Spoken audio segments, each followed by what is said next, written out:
Ketertarikan sejati tidak datang dari upaya untuk mengesankan, tetapi dari cara anda hidup dan mengekspresikan diri secara alami.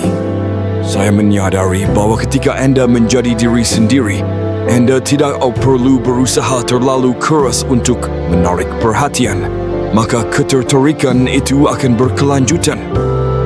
Yang penting adalah kepercayaan diri anda.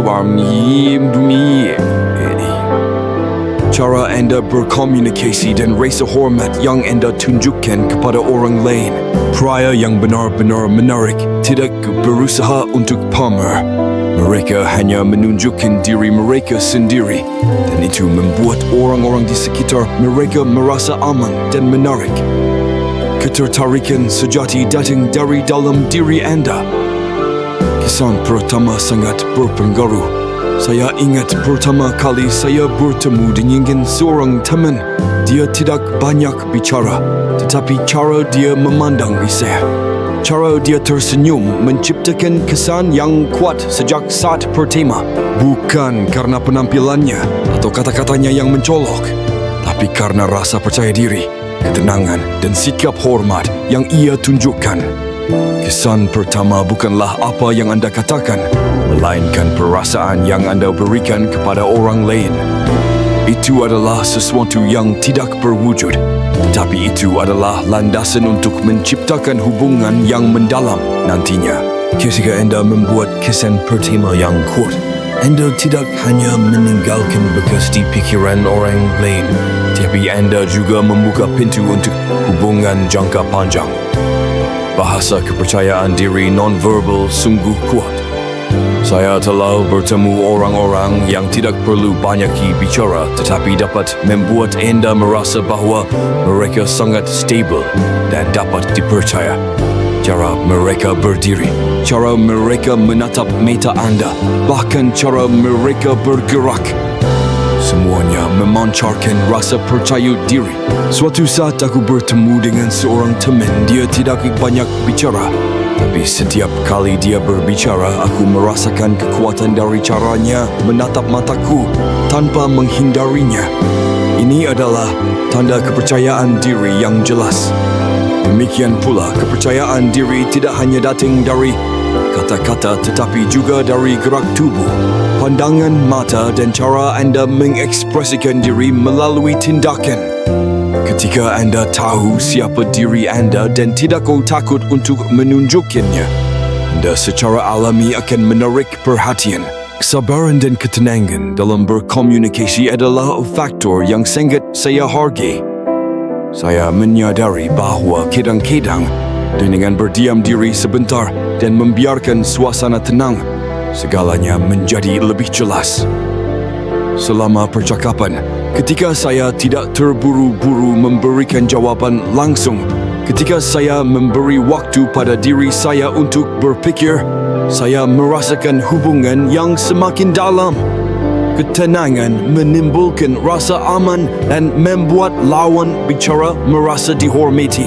Suatu saat, ketika seorang teman menceritakan suatu persoalan yang sangat menegangkan, saya hanya mendengarkan saja tanpa terburu-buru memberikan nasihat atau penilaian. Dan ini membuatnya merasa lebih nyaman. Kesabaran bukan sekadar menunggu, tapi tentang mengetahui cara menjaga diri tidak membiarkan emosi menguasai akal. Saat anda sabar dan tenang, anda menciptakan ruang di mana anda benar-benar dapat terhubung. Ada gerakan-gerakan kecil tampaknya tidak penting, namun membawa kekuatan besar dalam menciptakan hubungan. Saya ingat saat itu, ketika saya meletakkan tangan saya di bahunya, ketika dia merasa stres. Sikap ini tidak membutuhkan kata-kata, namun membuatnya merasa tenang dan dipahami. Sentuhan lembut, tatapan penuh perhatian, atau senyuman hangat dapat menyampaikan emosi yang tidak dapat diungkapkan dengan kata-kata. Tindakan kecil tersebut dapat menciptakan hubungan yang lebih dalam dari yang anda kira, membuat orang lain merasa dicintai dan dihargai. Daya tarik misteri memang sangat kuat. Saya menyadari bahawa ketika Jika anda meninggalkan sedikit sesuatu yang belum dijelajahi, orang lain akan merasa tertarik dan ingin mengetahui lebih banyak tentang anda. Saya ingat suatu saat, saya tidak membagikan segala hal tentang diri saya dari awal, tetapi hanya meninggalkan beberapa pertanyaan terbuka membuat orang lain merasa penasaran. Dia mulai memberi perhatian lebih, ingin mencari tahu apa yang tidak saya mau katakan. Itulah daya tarik misteri. Bukan menciptakan jarak, namun membangkitkan keinginan untuk belajar dan menemukan satu sama lain. Ambiguitas bisa menjadi alat yang ampuh bila digunakan dengan benar. Saya telah belajar bahawa alih-alih selalu memberikan jawaban yang jelas, terkadang meninggalkan sedikit ambiguitas dapat menimbulkan rasa ingin tahu dan minat. Misalnya, dalam suatu percakapan, saya mungkin tidak menceritakan semuanya tentang diri saya sekaligus, tetapi hanya menceritakan sebahagian kecil saya, sehingga membuat lawan bicara ingin mengetahui lebih banyak. Hal ini menciptakan ruang bagi mereka untuk berpikir dan bereksplorasi, yang pada gilirannya menciptakan hubungan yang lebih dalam. Ambiguitas bukanlah sebuah penghindaran, namun sebuah cara untuk membangkitkan minat dan menjaga hubungan tetap segar. Keheningan strategis benar-benar ampuh. Aku sadar, terkadang diam berbicara lebih keras daripada kata-kata. Misalnya, saat percakapan yang menegangkan, alih-alih langsung bereaksi, saya sering memilih diam beberapa saat. Hal ini bukan untuk menghindarinya, tapi untuk membiarkan suasana menjadi tenang, memberikan ruang bagi semua orang untuk berpikir. Keheningan ini menimbulkan ketertarikan, karena orang lain akan mulai merasa penasaran, ingin memahami anda lebih baik. Saat itulah anda menunjukkan ketenangan dan pengendalian diri, dan ini memperdalam hubungan.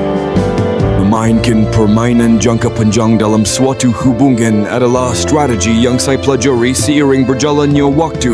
Daripada terburu-buru, saya menyadari bahawa kesabaran dan kemampuan membangun hubungan secara perlahanlah yang menciptakan keberlanjutan. Suatu kali saya memutuskan untuk tidak terburu-buru mengungkapkan segala sesuatu tentang diri saya pada pertemuan pertama kami sore.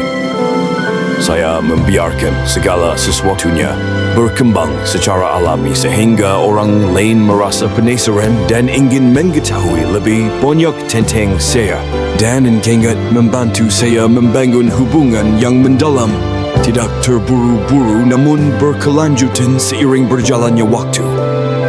Memainkan permainan panjang adalah tentang membangun antisipasi, sehingga setiap pertemuan merupakan kesempatan baru untuk belajar lebih banyak tentang satu sama lain.